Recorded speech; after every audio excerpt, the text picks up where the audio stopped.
first rule, which was music must have a pulse. Well, maybe music doesn't have to have a pulse. Maybe a drum and a noodling little lead will give you what you need.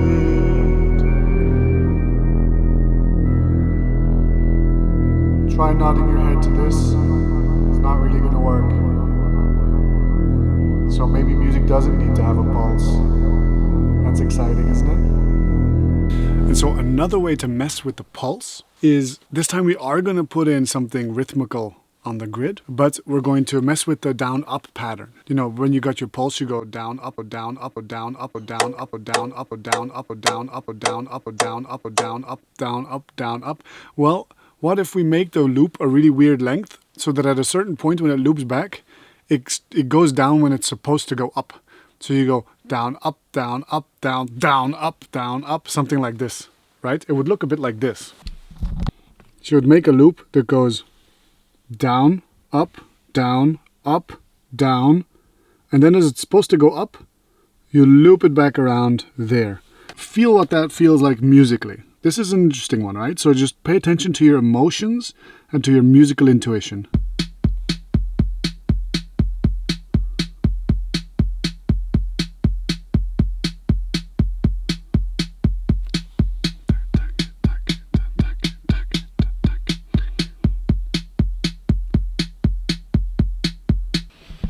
That's a super usable rhythm, right? That's totally usable. DJs are going to hate you. DJs are never going to be able to mix this in with anything else. So that's going to be a disaster. But if that doesn't matter to you, then this is super fun and super interesting to do. There's a band called Venetian Snares that's particularly hyperactive in this sense, where you are always trying to guess where the downbeat is, and they're always trying to outsmart you in that sense. And then if you like the feeling of something like this, I would recommend looking into additive rhythms, additive drum rhythms. This is the kind of rhythmical composition that's very common in African drumming. Let me put this down. Ugh. And the basic idea is that you have a certain drum phrase, and then at the end of that drum phrase, you add another drum phrase. But together they don't have to make up one bigger time signature. In Western music, we very often take the grid and then subdivide it into equal time slots and then say that's the time signature of the music. Whereas in additive rhythms, you do something rhythmic for a moment and then you do something else rhythmic for another moment. And it's a totally different philosophy of thinking about this kind of thing. Go down that rabbit hole. It's super cool. All right, rule number 2 is syncopation. That's where you stick stuff in between that main pulse. But what if that main pulse is so fast that you can't stick anything in between there? Maybe that's an alternative approach. Let's take this super generic beat and speed it up. I'm not going to do any sound design, by the way. This is just to show you the concept. If you take a super simple drum loop and you just crank it out at high speed,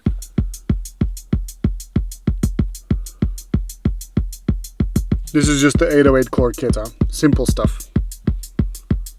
Like, there's not a lot of space for anything left over in between there. So maybe you don't need syncopation in this case. Maybe you just want to emphasize that first beat, boom, and then build your patterns on top of that. And yeah, that's going to be really intense music. Totally valid stuff. Interestingly, once you get up to these speeds, that's also the speed where drum and bass is at. And if you'll notice, drum and bass often uses syncopation in its kick drums, and it keeps the hi-hats fairly stable, so you can measure the pulse with the hi-hats. And then the kick drums are giving some syncopation. Think about it. Okay, so rule number 3 is kicks. And clearly you can compose music without using kick drums. Maybe you want to mark the downbeat with something else. Like, for example, a ride cymbal, for example. Or you can add a lot of the techno tropes that we've seen before. Let's take away that ride, it's a bit annoying. And then just add some music, some actual music over the top, heaven forbid.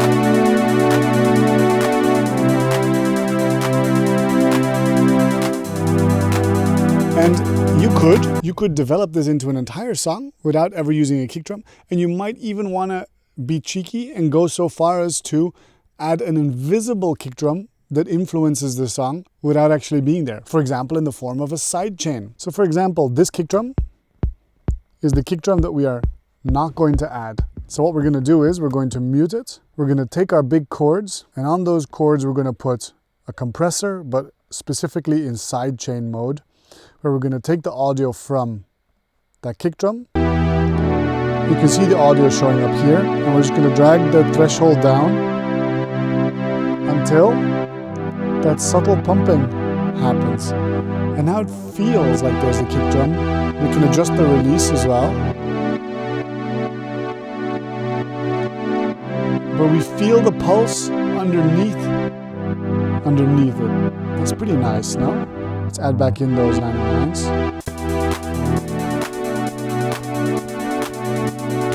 You're kind of waiting for that kick drum to drop, but you don't have to do that. One of the other rules was hold back and tease. You can break that rule too if you want.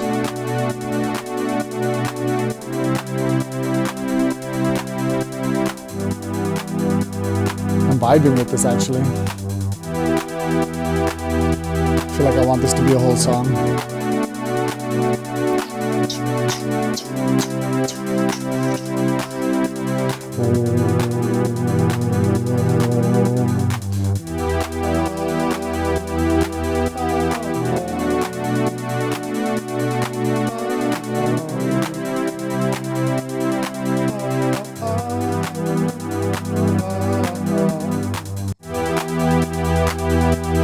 Since I met you,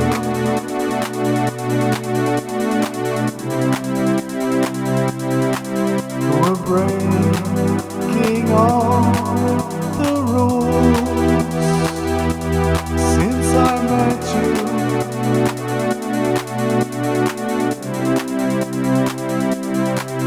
we're breaking all the rules. Since I met you,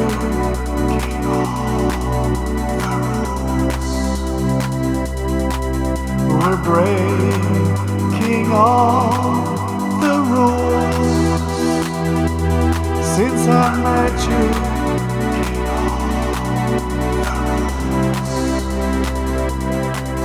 we're breaking all the rules.